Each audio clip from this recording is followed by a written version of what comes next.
Dans cet exemple, on va voir comment choisir une pompe et un moteur hydraulique. Donc, le problème est le suivant. Une transmission hydrostatique est utilisée pour entraîner un tambour de treuil à une vitesse Nm qui est égale à 65, plus ou moins 5 tours par minute, comme le montre la figure. Le circuit hydraulique fonctionne à une à une pression maximale de 315 bars. On considère que les pertes mécaniques sont faibles devant les pertes volumétriques, c'est-à-dire que ρ est égal, le rendement global est égal au rendement volumétrique. La première question est la suivante. Choisir parmi les cylindrées réelles suivantes celle qui convient le mieux pour le moteur hydraulique. La deuxième question, déterminer alors la pression de fonctionnement du circuit. La troisième question, choisir parmi les cylindrées réelles suivantes celle qui convient le mieux pour la pompe hydraulique. Et finalement, déterminer les caractéristiques du moteur électrique qui entraîne la pompe. Donc, avant de commencer la solution, donc nous devons avoir une idée sur certains indices et dénominations de certains paramètres. Donc, la pression maxi et le couple résistant permettent de prédéterminer la cylindrée du moteur hydraulique, c'est-à-dire la cylindrée géométrique multipliée par la vitesse de rotation du moteur, multipliée par la pression, c'est-à-dire que c'est la pression, ou bien c'est la puissance hydraulique, est égale à 2Pn Cm, c'est-à-dire la puissance mécanique. À partir de cette formule, on tire la valeur de la cylindrée géométrique du moteur, qui est égale à 2pi Cm sur P. Donc, on aura une cylindrée de 440 cm3 par tour. La cylindrée réelle du moteur, donc, elle est égale à la cylindrée géométrique sur le rendement volumétrique du moteur.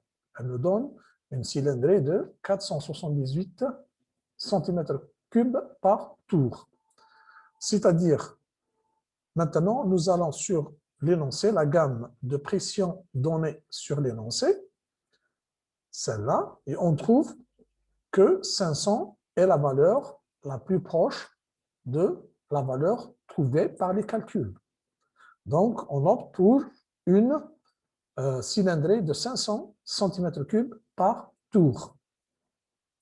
Là, donc, une fois trouvée la nouvelle cylindrée réelle du moteur, donc nous devons calculer la nouvelle pression de service dans le circuit. Donc, pour cela, nous revenons à la première équation, notre première équation, et à partir de cette équation-là, on tire la valeur de la pression en tenant compte, bien sûr, de la nouvelle valeur de la cylindrée réelle du moteur. Donc, elle va nous donner une nouvelle pression qui est égale à 300 bars. La troisième question, elle nous donne de déterminer la valeur de la cylindrée réelle de la pompe. Pour cela, on a dans le circuit que le débit absorbé par le moteur, c'est le débit refoulé par la pompe. C'est-à-dire que QV, qui est égal à la cylindrée réelle du moteur multipliée par la vitesse de rotation du moteur. Elle nous donne une cylindrée de 32,5 litres par minute. Ce débit-là, absorbé par le moteur, c'est le même débit refoulé par la pompe. Donc, QVP est égal à la cylindrée réelle de la pompe multipliée par la vitesse de rotation de la pompe. À partir de cette formule-là, on tire la valeur de la cylindrée réelle de la pompe, qui est égale à QV sur NP. Elle nous donne une valeur de 43,3 cm3 par tour. À ce moment-là, nous allons voir la gamme des cylindrées donnée dans l'énoncé et on va choisir la valeur la plus proche. Ici, 43, elle est comprise entre 40 et 50. Mais il y a une chose qui est très importante, c'est que dans l'énoncé, on a la condition que le moteur hydraulique tourne à une vitesse de 65, plus ou moins 5 tours par minute. Donc, pour cela, nous allons prendre 40, la cylindrée réelle de la pompe qui est égale à 40 cm3 par tour, et nous allons vérifier la vitesse de rotation du moteur. Donc, à partir de là, voilà, on on tire la valeur de la vitesse de rotation du moteur en tenant compte de la cylindrée réelle de la pompe et on trouve que la vitesse de rotation du moteur avec une cylindrée de 40 cm3 par tour de la pompe, elle nous donne une vitesse de rotation de 60 tours par minute, qui est une valeur qui est comprise dans l'intervalle de 65 plus ou moins 5 tours par minute.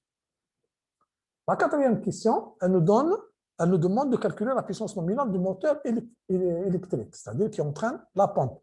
Pour cela, nous allons calculer la valeur de la cylindrée géométrique de la pompe, qui est égale à la cylindrée réelle de la pompe, sur le rendement volumétrique de la pompe. Elle nous donne 46,5 cm3 par tour.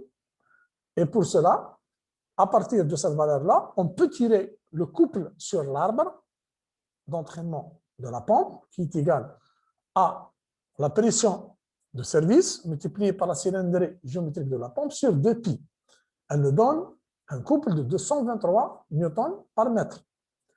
La puissance d'entraînement dans ce cas-là, de moteur, elle est égale à C oméga, où Cp, c'est le couple qui est 223, Np, c'est la vitesse de rotation du moteur de la pompe, 2π sur 60. Elle nous donne une vitesse une puissance de 17 496 watts, c'est-à-dire 17,496 kW. Voilà. Pour cela, merci de votre attention.